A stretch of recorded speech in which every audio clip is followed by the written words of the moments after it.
NSIT, a place to imagine, invent and inspire. NSIT, Amhara, Bihta, Patna. जन अधिकार party के राष्ट्रीय अध्यक्ष सह पूर्व सांसद राजेश रंजन उर्फ पप्पू यादव ने आज 6 सदस्यीय प्रतिनिधि मंडल के साथ महामहिम राज्यपाल लालजी टंडन से मुलाकात की।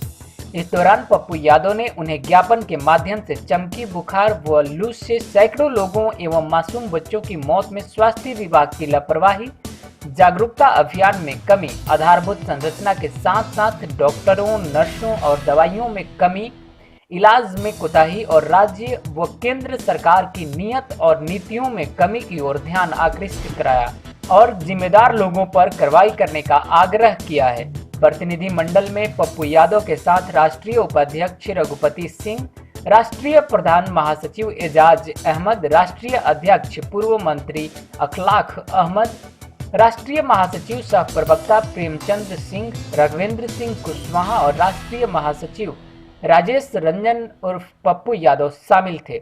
मैंने सीधा कहा है कि ये डिजास्टर पैदा किया गया है, ये लापरवाही है, कार्रवाई सुनिश्चित होनी चाहिए। जो इसमें संतरी से मंत्री तक, ऊपर से नीचे तक इसमें इन्वॉल्व हैं, उस पर कार्रवाई हो, किसी भी कीमत पर इंक्वायरी हो, पैसे की जांच हो। जो जागरूकता जिनकी जिम्मेदारी थी वो नहीं किए तो उस पर सस्पेंशन हो। केजरीवाल अस्पताल जिसने पत्रकारों को पीटा है परसों और आम आदमी को उसके बाउंसर ने, उसको मैंने स्पष्ट कहा है कि उसकी जो मान्यता है उसको रद्द किया जाए, उस पर कार्रवाई हो, मुकदमे हो। इतने बच्चे जो मरे हैं तो उसके जिम्मेदार कौन है? 302 का मुकदमा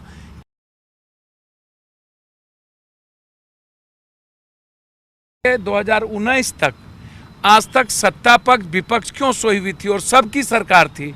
जितने बिहार में नेता हैं सभी सरकार में इन्वॉल्व थे। तो क्या ये लोग नासुर बन गए बिहार के जनता के लिए? किसी भी परिस्थिति में वर्तमान समय में मैंने कहा है कि जितने प्राइवेट नर्सिंग होम हैं उसको सरकार हायर करे और लगातार मौत का जो सिलसिला जारी है, पेशेंट आने का सिलसिला, लगभग सीरियस पेशेंट आने का सिलसिला जारी है, उसको या तो प्राइवेट नर्सिंग होम में ले जाए, सरकार खर्च का वहन करे, या इन्हें यहाँ बोइंग भेज करके प्लेन से दिल्ली बॉम्बे ले जाए, यानी तो बेस्ट डॉक्टर यहाँ उपलब्ध कराए, सारा चीज़ इंफ्रास्ट्रक्चर उपलब्ध कराए ताकि मौत का सिलसिला रुके। एनआरकी मैंने सीधा कहा कि आधार और राशन कार्ड गरीबों के 60-70% गरीबों के बीच आधार नहीं है, जिसके चलते राशन जो है जन वितरण प्रणाली का, इन चीज़ों का 6 महीना साल भर पर भी गरीब को नहीं मिल पाता है। तो ये मामला न तो लीची का है, न तो बीमारी का है, ये मामला कुपोषण का है, ये मामला गरीबी का है, ये मामला प्रायोजित है, मानवीय आपदा है, ये मामला व्यवस्था के द्वारा पैदा किया हुआ मामला है, इच्छा शक्ति नहीं है। ये मामला उपस्वास्थ्य केंद्र से लेकर सदर अस्पताल तक नर्स नहीं है, डॉक्टर नहीं है, अल्ट्रासाउंड नहीं है। मैंने कहा क्या 6 महीने के अंदर ये सारी सरकार पूरा करेगी? यदि नहीं करेगी तो क्या सरकार को इस्तीफा देना चाहिए या खत्म होना चाहिए? ये डिमांड मैंने पूरे मुकम्मल तौर पर ये स्पष्ट रूप से मैंने रखा है। दरभंगा डीएमसीएच के बारे में मैंने रखा है कि वहाँ पर लेफ्ट हैंड टूटे थे, राइट हैंड का प्लास्टर कर दिया गया। समस्तीपुर के बारे में मैंने लिखा है। उसके बाद मैंने कहा कि ये जो नरकंगाल है ये मुख्यमंत्री के जाने के पहले जलाया गया है। ये मैंने कहा कि इसकी इंक्वायरी होनी चाहिए। उन्होंने कहा सुप्रीम कोर्ट सो मोटो नोटिस लिया है, निश्चित रूप से गंभीरता दिखेगी। और एक बात उन्होंने कही कि सरकार की आलोचना प्रधानमंत्री ने भी की है कि सरकार इसमें दोषी है। अब कौन सरकार दोषी है ये तो ये समझ, तो सरकार दोषी है तो फिर सरकार ने अभी तक जिम्मेदारी और जवाबदेही क्यों नहीं तय किया? तो मैंने कहा जवाबदेही तय होनी चाहिए। उसमें मैंने अकाउंटेबिलिटी बिल की बात उठाई है।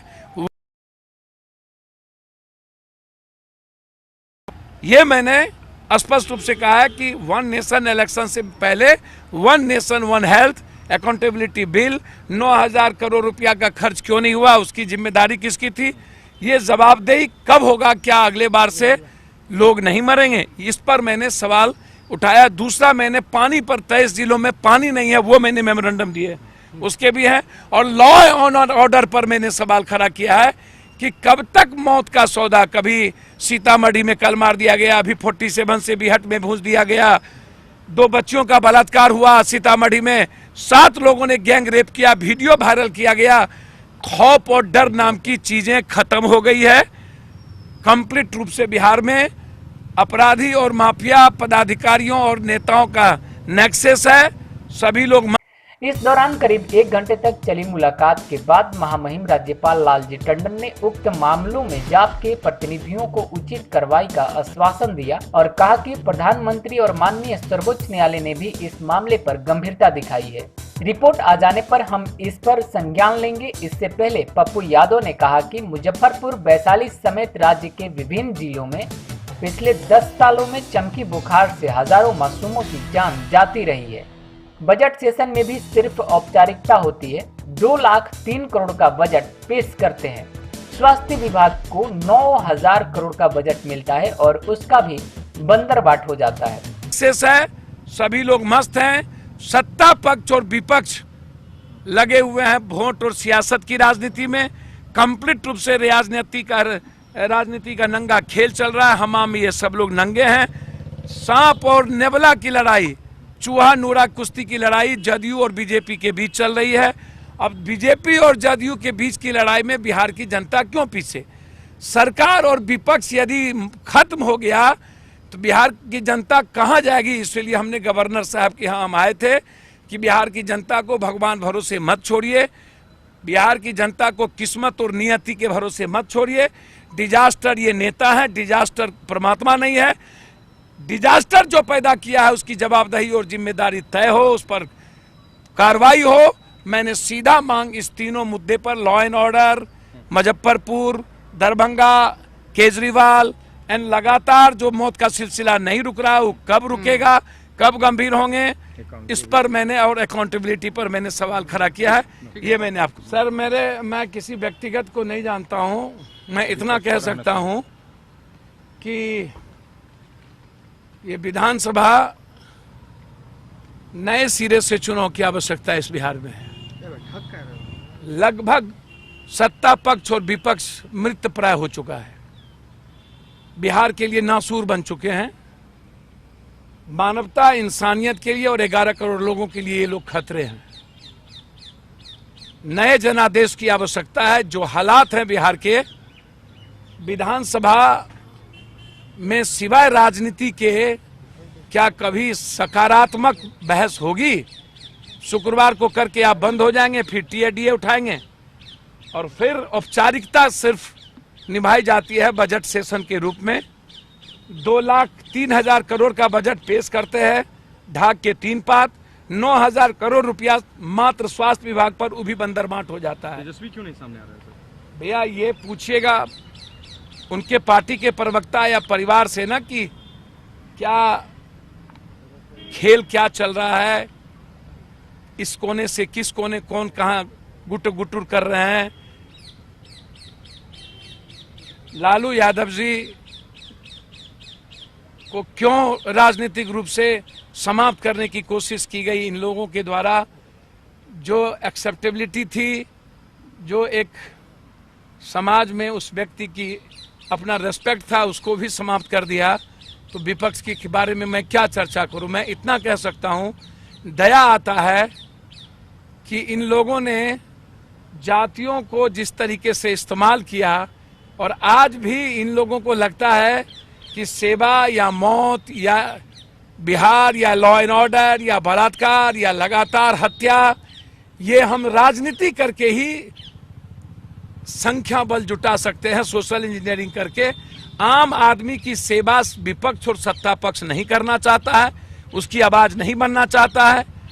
मैं सिर्फ इतना कह सकता हूं कि विपक्ष को सदन में नैतिक जिम्मेदारी नहीं है, जिसने 650 लू और मुजफ्फरपुर की घटना के, कुपोषण के मौत के बाद जिसका परसेप्शन ही मृतप्राय हो गया हो। उन्होंने तेजस्वी यादव को लेकर कहा कि इन लोगों ने लालू यादव को समाप्त करने का काम किया है। समाज में जो उन लोगों की स्वीकार्यता थी, उन लोगों ने उसे भी खत्म करने का काम किया है। मुझे लगता है कि कहीं ना कहीं कोई बड़ा गेम प्लान चल रहा है जो आगे देखने को मिल सकता है। राजनीति में जिंदा रहने का अब कोई रूट कॉज है क्या? विपक्ष आपको लगता है? मुझे लगता है कहीं ना कहीं कोई गेम प्लान, कोई बड़ा खेल चल रहा है बिहार की राजनीति में। मुझे लगता है निकट भविष्य में आपको बड़ा उलट पुलट दिखेगा। शायद ये नीतीश कुमार जी से ही वो सीखे होंगे कि किस आत्ममंथन करके या किस अंडरग्राउंड में या कौन सा बड़ा गेम हो रहा है, तो वो तो उनसे पूछिए। लेकिन बिहार के गेम को क्या आप जानते हैं कि घर बैठे आप अपनी स्वास्थ्य समस्याओं का सॉल्यूशन पा सकते हैं सॉफ्टकेयर मोबाइल ऐप के द्वारा। अधिक जानकारी के लिए आप संपर्क कर सकते हैं। हमारे फोन नंबर्स हैं 9472981111, 9472982222। Softcare app, solution at your fingertips. यहाँ पड़ती है भविष्य की मजबूत नींव। हम मिलकर बनाते हैं बेहतर कल। गोपाल नारायण सिंह यूनिवर्सिटी, आपके बेहतर कल के लिए।